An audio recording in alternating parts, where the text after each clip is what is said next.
The Rickey Smiley Morning Show. It's the front page news. It's what's trending now. All right, y'all, Rickey Smiley Morning Show. Hey, it is 14 minutes after the hour, y'all. Ladies and gentlemen, it's such an honor and a pleasure to have our next guest on the show. She has been working and fighting for justice reform and policy changes for African Americans for years in Washington, D.C. Here to talk about the Justice in Policing Act of 2020. Please welcome H-Town's own Congresswoman Sheila Jackson Lee. Give it up. Sheila. No, y'all. Congresswoman, good morning. Good morning. Boy, what a pleasure to be with you this morning, Brother Rickey Smiley.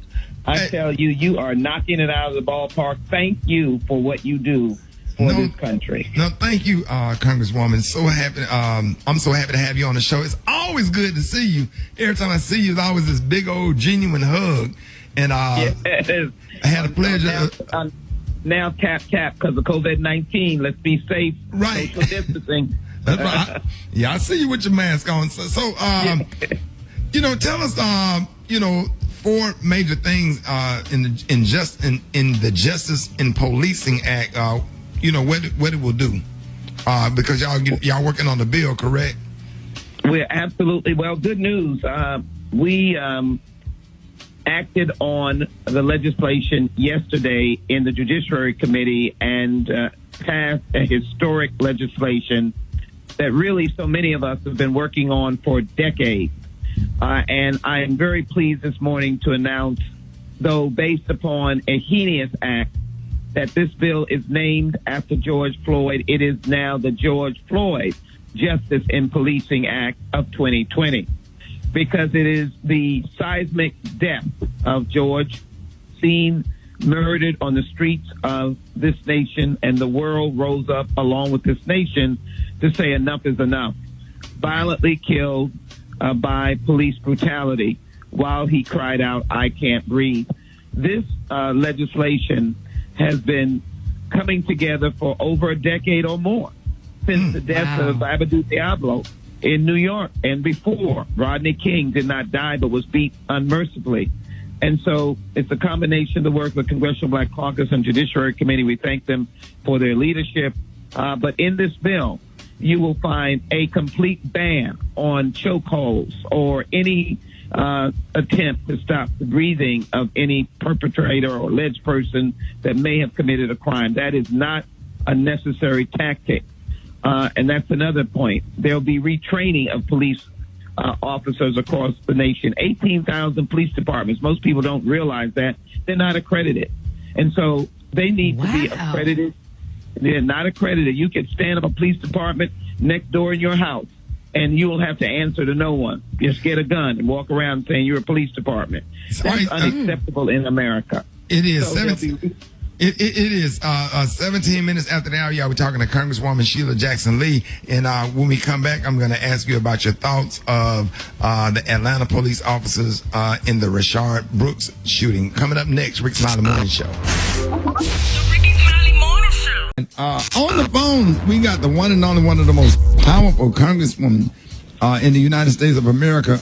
Congresswoman Sheila Jackson Lee is a strong voice in America, in America and in Washington, D.C., dedicated to social justice and equal rights. Ladies and gentlemen, please help me welcome Texas State Representative Sheila Jackson Lee. Good morning. Feeling good. How are you this morning? I'm doing good, Congresswoman. I'm so happy you came on this morning, and thank you for everything you did for me and all of the phone calls, and just I really appreciate you in my time of need. I'll never forget it. Thank you. As they say, we are our brothers and sisters keeper. My pleasure. Wishing you well. Excited about being on this morning. Just had just a little bit of news of something a little different from what I do, but I've been promoting Gospel Music Heritage Month. It ended yesterday, September 30th, and COVID-19, is just getting in the way of everything. But guess what? We had our Gospel Music Heritage celebration virtually, and we had Dr. Bobby Jones, Yolanda Adams, Michael Dixon, Kathy Taylor, and we just had a good time virtually. We just wasn't going to let COVID-19 beat out acknowledging how important gospel music is to America. So I just wanted to say that so I could thank them all publicly, and a lot of those names So I just wanted to give them a thanks out, and you are so kind to let me do that. But, we're in some troubling times, and I wanted to be on this morning to help our folk out, to get out of these troubling times. Right. And the 2020 census deadline is upon us, and there's been a lot of confusion about the dates.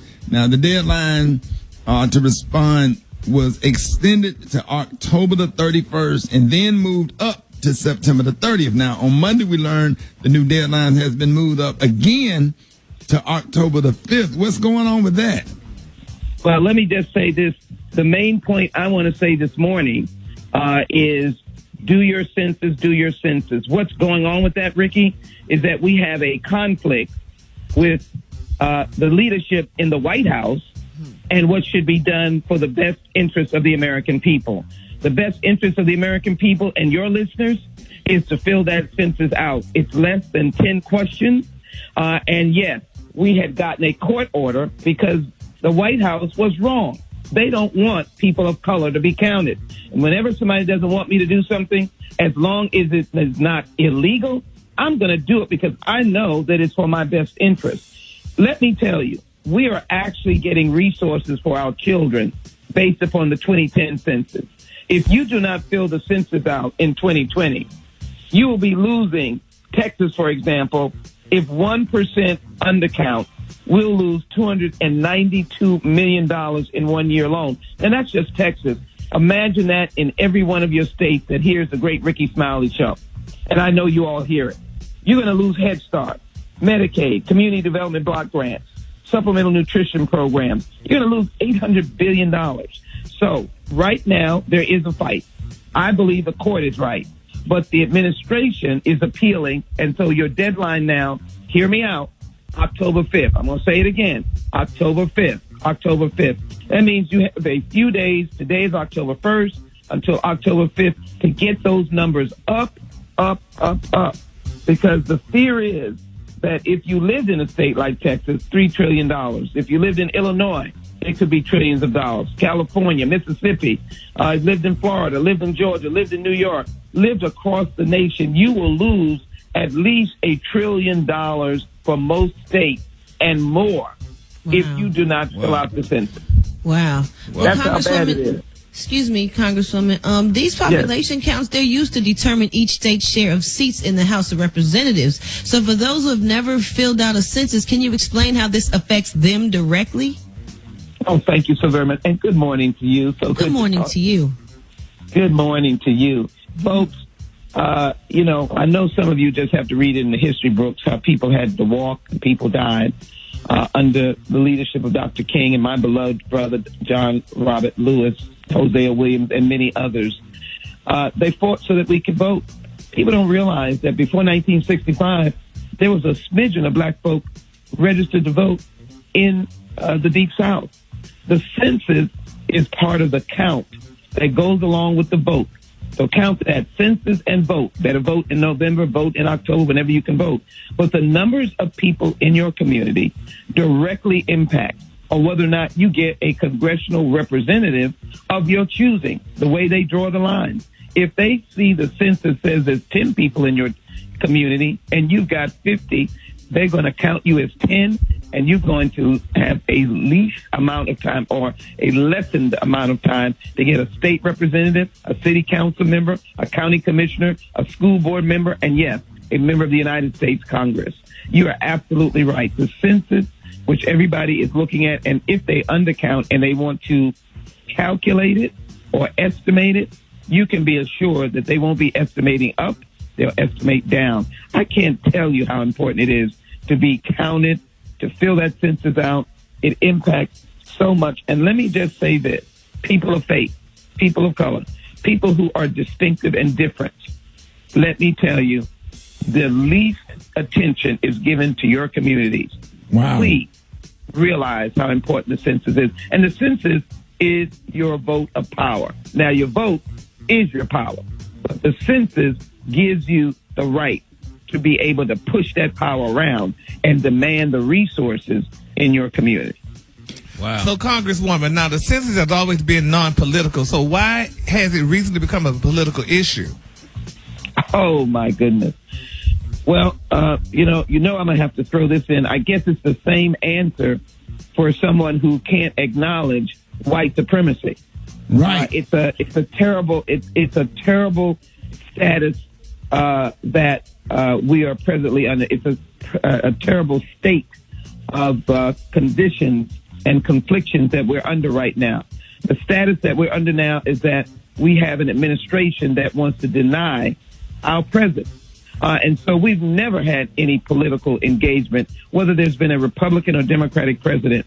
But if you have someone that grapples with the question of white supremacy, systemic racism, and institutional racism, and could not offer a moment of sympathy to those mothers and fathers who lost their children, like Breonna Taylor and Ahmaud Arbery, and various individuals, the family of George Floyd and beyond, and someone who over a period of years could not denounce white supremacy, then you know that if the census is going to count the wonderful rainbow, the wonderful mosaic, the wonderful multicultural nation, then you know that it is absolutely a question of justice. And that's what it is. It is an injustice. And I would think that your listeners, because I know what kind of fighting, important leaders that you have listening to you, moms and dads, people who get up and work, first responders, essential workers, people out on the front line with COVID-19. And yes, I know some have listened who have lost loved ones, and my deepest sympathy. Then they need to know that the tools they have in their toolkit right now is to fill out that census before October 5th. Do it now all over the nation, all over the state. And then they've got to get out there and vote and make a difference, because the nation's future is in our hands. It's a life or death matter. No longer significant or historic. It is a life or death matter. So the politics of it is that this is an administration that wants to keep the numbers down. It'll keep it down, and that means there'll be less representatives coming from places that are diverse. It'll be less money going out to the needs of communities who want to see their education opportunities improved. And this means from pre-K to college, to plan to support community colleges and state colleges and historically black colleges. How about that? All of those dollars go to those things that we love and cherish. So, Rep. Lee, Jackson Lee, I'm sorry. If people did receive a paper census form, where can they go to check eligibility and get it completed before this deadline of October the 5th? I'm glad you asked that question. Census offices are still open in your communities. You can just look that up on Google or look it up online, but you can actually pull down a census form right now. And again, as I said, there are less than 10 questions. I beg of you to get a friend, a cousin, an aunt, an uncle to help out elders and to help out yourself. So you can go right online and do it from the comfort of your home, comfort of your phone. But the main thing is for you to make sure that you get it. Our numbers are down across the nation.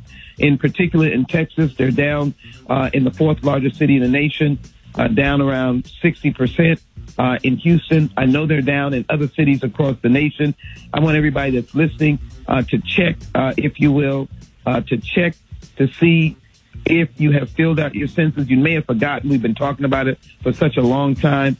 You'll be able to know when you pull it down with your name that you have, yes, filled out the census. So you can get it online, or you can check your local census office, or you can check with your local elected official, whoever is friendly, whoever you think, could be a school board member, whoever you think that you are familiar with, you can check. Check with your pastor.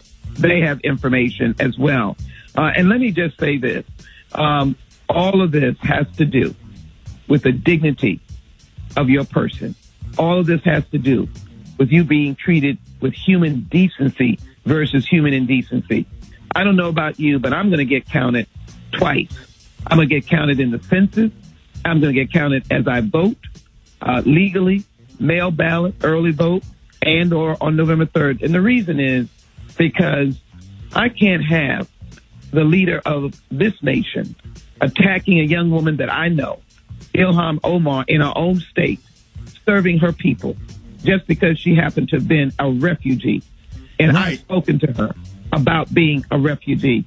If you haven't had that experience, if you don't know what it's like to be a child, being in a place and being stateless, and unable to know where your next step is going to be, then you need to not be speaking about a sister, a person who is working for her constituency. As a black woman, I'm saying enough is enough. And all of us need to get out and vote. Now, what is the best way for everybody to follow you? How can we follow you on social media and, and all of the moves that you're making in Washington? You are absolutely right. I'm on Twitter. I'm on Facebook, and you can look me up. We are public, and you can find us, and we are active, and I look forward to hearing from you. Okay, Congresswoman, I'm about to tweet you right now. I'm going to be looking to see if you're going to tweet me back now.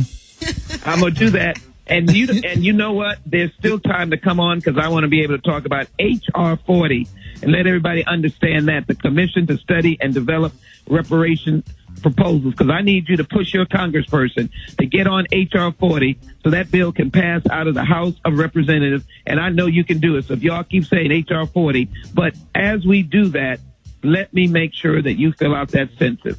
And I believe that we will do great things together if we make sure that everyone is counted, because the baby in the house can't fill it out.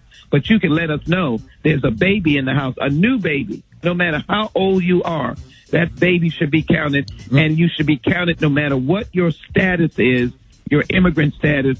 This is a count of human beings in the United States. Get yourself counted. And ladies and gentlemen, y'all give it up for United States House of Representatives, Houston's own Congresswoman Sheila Jackson Lee. Thank you so much for coming on. Yeah. Good to have you. We got Jeff Johnson up next. Rickey Smiley Morning Show. All right. Rickey Smiley Morning Show. I'm United States Surgeon General Jerome Adams. America's Look, and all across our nation. boy, she would. Together. Congresswoman would make an excellent Women's Day speaker at your church. I don't know, boy. If y'all invite her to speak at y'all Women's Day program, you are in for a treat. You're going to be there for a minute. Man, Congresswoman Sheila Jackson. All right, y'all. Hey, y'all see I've been doing that for years. My son Malik, when he was Malik is a fresh sophomore at Alabama State. Man, I used to sit here and do this whole morning show with my baby in my lap. Yes, sir. The whole entire morning show. When my kids would get out of bed and I would sit in here and do radio, they'll come sit right in my lap with their blankets and go to sleep, and I do a whole morning show with my kids in my lap. And I used to turn my dressing room into a daycare when I would perform on the weekends. So it was crazy. So, all right, y'all. Thank y'all for watching. As y'all can see, we have about another hour. One more hour of the Rickey Smiley Morning Show. Thank y'all so much for watching this, man. Hope y'all having a blessed morning. The Rickey Smiley Morning Show. It's the front page news. It's what's trending now. Listen, we got Congresswoman Sheila Jackson Lee on with us this morning. The bill that will make Juneteenth a new federal holiday is on President Biden's desk. The bill passed the House yesterday after the Senate passed legislation on Tuesday. And the Juneteenth National Independence Day Act will grant every federal employee a day off to commemorate June 19th, 1865. And that's the day enslaved African Americans in Galveston, Texas discovered that President Abraham Lincoln Emancipation Proclamation had freed them 2.5 years earlier. Now, one of those bills sponsors is Democratic Representative Sheila Jackson Lee of Texas, and she's joining us on the phone. Good morning and congratulations, Congresswoman Lee. Good morning. Good morning. Good morning. Thank you so very much. It's a pleasure to be with you. Yes, ma'am. Thank you so much for coming on. Today 47 states and Washington, D.C. recognize Juneteenth as either a state holiday or a ceremonial holiday. Why do you believe that it is important to make this a federal holiday? Well, thank you. First of all, let me thank all of my House colleagues that were remarkable yesterday. We introduced H.R. 1320, which is the bill that the Senate passed the day before. we're so honored that what we think this represents, as I've been getting calls from across the country, is a recognition that our history counts. We too are Americans, and everyone can believe in the value of freedom. And we did not have freedom. Slaves did not have freedoms. I think it's important to note that this is only the 11th federal holiday, and it is the only holiday in 41 years. The last federal holiday was Martin Luther King, and that is only two that reflect the distinct history of African Americans. It is important because it means we count.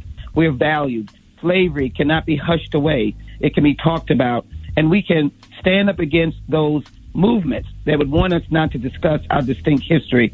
And just for a moment, Ricky, to speak to the generations that are somewhat younger and of a different mindset, what does a holiday mean? I would caution them, it means hope.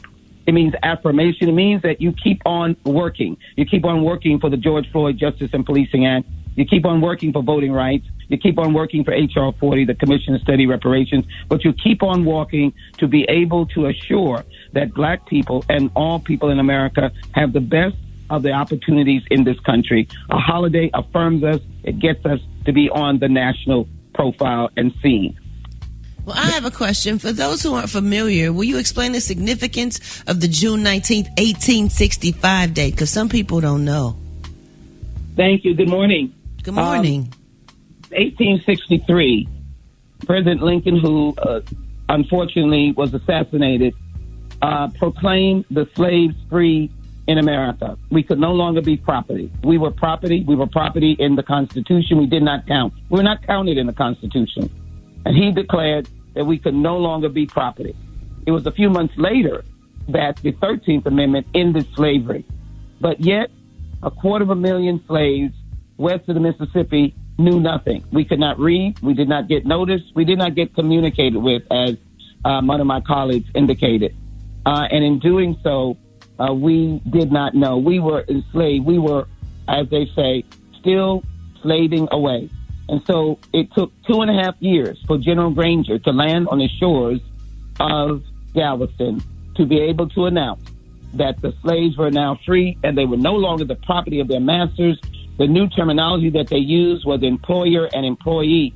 But I can assure you that thousands upon thousands of slaves, once that was announced, made their way up a trail that we now call, out of the bill that I passed with my colleague Senator Cornyn, the Emancipation Trail. It gives me a moment to be able to thank Senator Cornyn, Senator Markey, to be able to thank the Democratic House leadership that did a miracle.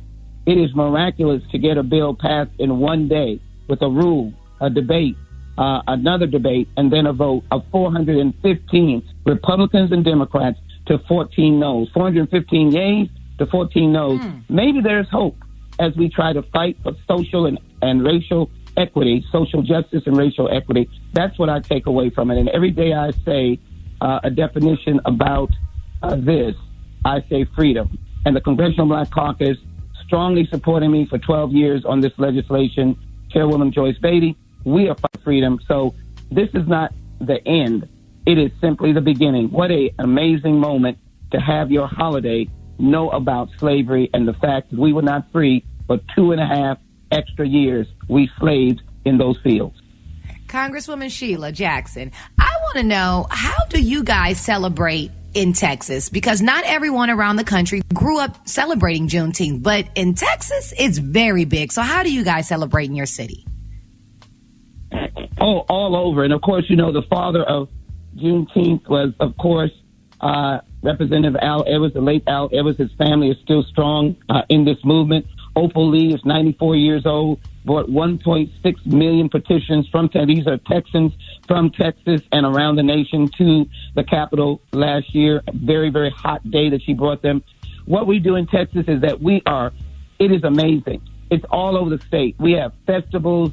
We have family gatherings. We have very serious commemoration. I will be in Galveston on that very day at where the trail and where Captain Granger came. We'll be unveiling a historic mural. We'll be seeing the persons who have been the advocates for 50 years for the holiday. I'll be there with, of course, Senator Cornyn, and we will Texas senator, and we will be both serious, emotional, and joyful. There's a lot of food. There's a lot of music. There's a lot of family engagement. There's a lot of community engagement. So you can be assured there's going to be popping up Juneteenth all over Texas and all over the states. By the way, 47 states celebrate Juneteenth.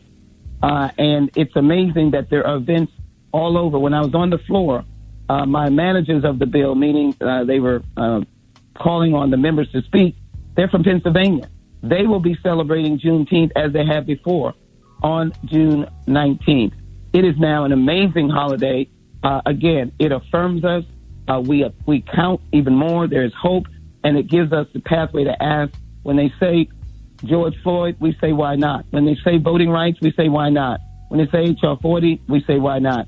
This holiday is, I believe, a way of a game changer. So there's a lot of fun in our holidays down in Texas, a lot of music, but a lot of seriousness, contemplation, prayer, and recognition of the slavery and the brutality of that life. And it was very brutal. All right, how do you celebrate Juneteenth in your city? Call us up at 866-9-RICKY. What plans do you have to celebrate Juneteenth this year? And if you do not usually celebrate it, will you start it now and it's becoming a federal holiday? And I have to say, growing up in Birmingham, I didn't learn about Juneteenth until I moved to Dallas, Texas. And that's true. I would be not telling the truth if I said anything otherwise. We are over here, closer to Atlanta. I grew up, big civil rights advocate, and 2 hours from Atlanta in Selma and Montgomery.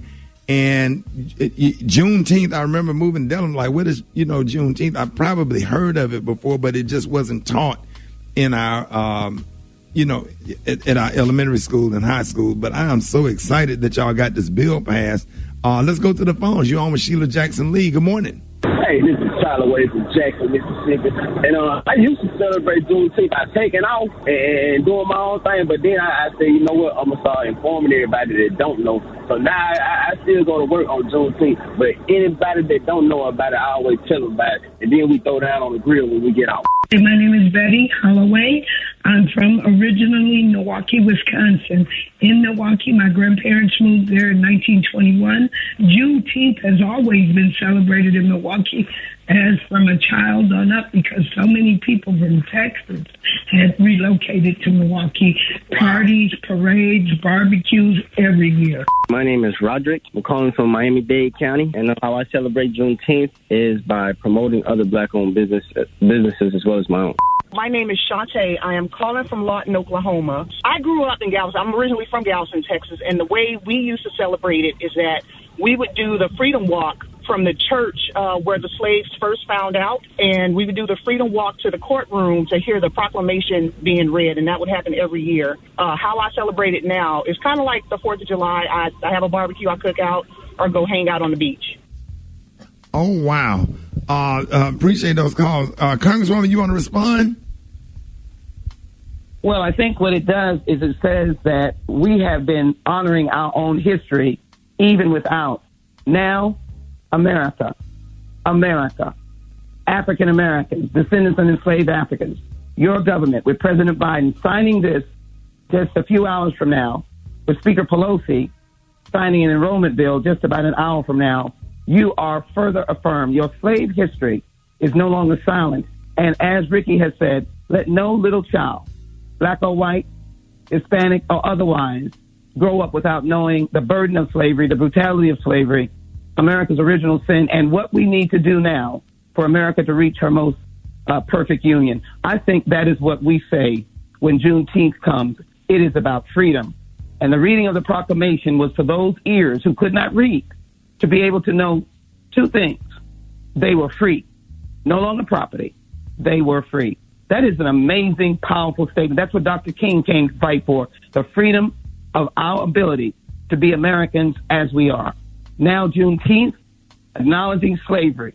There is nothing national, public, that acknowledges the original sin of slavery. That's why we want HR 40, but nothing acknowledges it. Now, Juneteenth Someone will ask, what is Juneteenth? There were slaves. The story then begins. And we never lose the history, never lose the story, and never lose the power of our ancestors who survived and became free.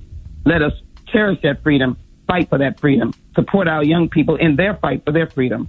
Black Lives Matter and others, let us fight for freedom. That's what I believe we did on that floor, and we did it with Republicans and Democrats and people that look different from us. We did it as Americans, and that's what freedom should be. Every American has their freedom. Every time I see you, Congresswoman Sheila Jackson Lee, I think about my favorite middle school principal, my favorite high school principal, my Sunday school teacher, and the guest speaker of Women's Day programs all over the country. You are just absolutely lovable. Every time I see you, I give you a big old hug. I just absolutely love you, and I always have. I've been following you since the Clinton administration, so oh boy. I've been a fan for years. Thank you so much, and thank you for everything that you do. Ladies and gentlemen, give it up for United States House of Representatives and Houston's own Sheila Jackson Lee, and congratulations again for your work in getting this Juneteenth legislation passed. And we know it was a long day for you yesterday, so thank you for joining us this morning. Ladies and gentlemen, Congresswoman Sheila Jackson Lee. Yes, sir. Yes, ma'am. More Rickey Smiley Morning Show coming up. Rickey Smiley Morning Show coming up. Listen, have you subscribed to my YouTube channel? Have you? See right here? Click right here and press the bell so you can see my videos as soon as they're uploaded, okay? So that once they upload, you can see all the videos right there. Press that right there. Don't press it, mash it.